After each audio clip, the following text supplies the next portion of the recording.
दोस्तों, इंसानों की बस्ती महंगाई बेरोजगारी से बेहाल है।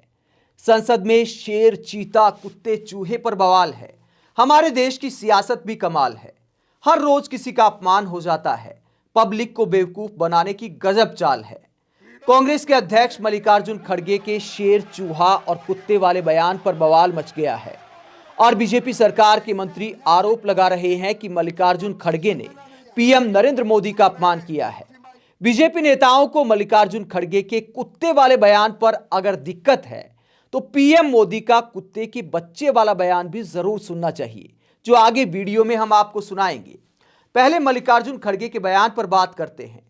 मल्लिकार्जुन खड़गे ने कहा कि कांग्रेस के नेताओं ने देश के लिए बलिदान दिया, देश के लिए शहादत देने का काम किया। बीजेपी का तो कुत्ता भी देश के लिए नहीं मरा। हमारे पार्टी के नेताओं ने जान दिया। तुम क्या किए? आपके घर में कोई देश के लिए कुत्ता तो मरा है? दोस्तों, मैं तो कहता हूं कि पीयूष गोयल ने जब मल्लिकार्जुन खड़गे के इस बयान को गलत बताया तो साथ में पूरी लिस्ट बतानी चाहिए थी कि बीजेपी के कितने नेताओं ने देश के लिए शहादत दी, आजादी की लड़ाई में कितने बीजेपी नेता जेल गए। पूरी लिस्ट बताते हुए पीयूष गोयल को मल्लिकार्जुन खड़गे की बोलती बंद कर देनी चाहिए थी। जहां तक मल्लिकार्जुन खड़गे ने यह कहा कि बीजेपी का तो कुत्ता भी नहीं मरा और बीजेपी नेताओं को इस बात का बुरा लग गया, तो पीएम मोदी का एक पुराना बयान मैं आपको सुनाता हूं। पीएम मोदी से जब गुजरात दंगों पर सवाल पूछा गया था कि कितने हिंदू और मुसलमान दंगों में मारे गए, तो क्या आपको दुख नहीं हुआ? तो पीएम मोदी ने कुत्ते के बच्चे का उदाहरण देते हुए उस वक्त क्या कहा था, जरा सुनिए। कुत्ते का बच्चा भी अगर कार के नीचे आ जाता है तो हमें पेन फील होता है कि नहीं? होता है।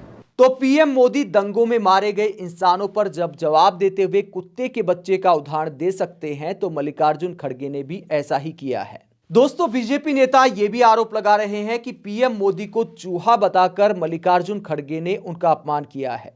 लेकिन क्या वाकई खड़गे ने पीएम मोदी का नाम लिया? पूरा बयान आप सुनिए, सारी कहानी समझ में आ जाएगी। चाइना आज जो आक्रमण कर रहा है उसके बारे में हम चर्चा चाहते हैं, दूसरा कुछ नहीं, लेकिन वो चर्चा के लिए तैयार नहीं है। बाहर तो शेर के जैसा बात करते हैं, लेकिन उनका जो चलना है वो सिर्फ आप देखेंगे तो चूहे के जैसा है। मल्लिकार्जुन खड़गे का यह बयान दिखाता है कि वो इस बात को लेकर बीजेपी सरकार की आलोचना कर रहे थे कि संसद में बाहर तो शेर की तरह बीजेपी नेता बोलते हैं, लेकिन संसद में चूहे की तरह काम करते हैं। साफ तौर पर मल्लिकार्जुन खड़गे के कहने का मतलब यह निकलता है कि चीन के मुद्दे पर और बाकी मुद्दों को लेकर सरकार चूहे की तरह चर्चा से डरती है। लेकिन पीयूष गोयल और बाकी बीजेपी नेताओं ने इसे पीएम मोदी का ही अपमान बता दिया और एक अलग रंग देने का काम किया। संसद में अभद्र भाषा और अपमान का आरोप लगाने वालों को पीएम मोदी का यह पुराना बयान भी सुनना चाहिए, जब उन्होंने पूर्व प्रधानमंत्री मनमोहन सिंह का चुटकुला सुनाते हुए मजाक उड़ाया था और कहा था कि बाथरूम में रेनकोट पहनकर नहाने की कला मनमोहन सिंह से सीखनी चाहिए। राजनेताओं ने डॉक्टर साहब से बहुत कुछ सीखने जैसा है। इतना सारा हुआ, उन पर एक दाग नहीं लगा। बाथरूम में रेनकोट पहन करके नहाना, ये कला तो डॉक्टर साहब ही जानते हैं और कोई नहीं जानता है।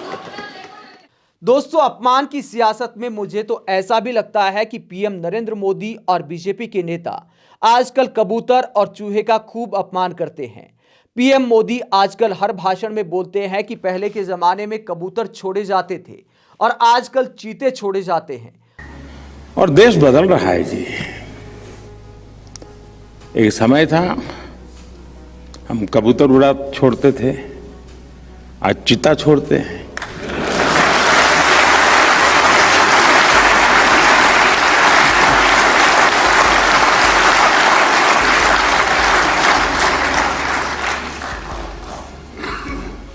ऐसे ही थोड़ा होता है। तो दोस्तों, क्या ये कबूतर का अपमान नहीं है? क्योंकि कबूतर को तो शांति का प्रतीक माना जाता है। अब बात का बतंगड़ बनाकर चूहे वाली बात पर भी बीजेपी नेताओं को बुरा लग गया, जबकि चूहे को तो भगवान गणेश की सवारी माना जाता है। कुल मिलाकर बयानों पर यह बवाल असल मुद्दों से ध्यान भटकाने की कला है, जिसका मंचन रोजाना संसद से लेकर टीवी स्क्रीन तक किया जाता है और पब्लिक भी अपने सारी समस्याएं भूलकर मान सम्मान की लड़ाई में योद्धा बन जाती है। शेर, चूहा, कुत्ता, चीता वाली इस पॉलिटिक्स में आम आदमी को किस तरह बकरा बनाया जा रहा है, कमेंट बॉक्स में अपनी राय जरूर दें। साथ ही हमारे चैनल को भी सब्सक्राइब करें। नमस्कार।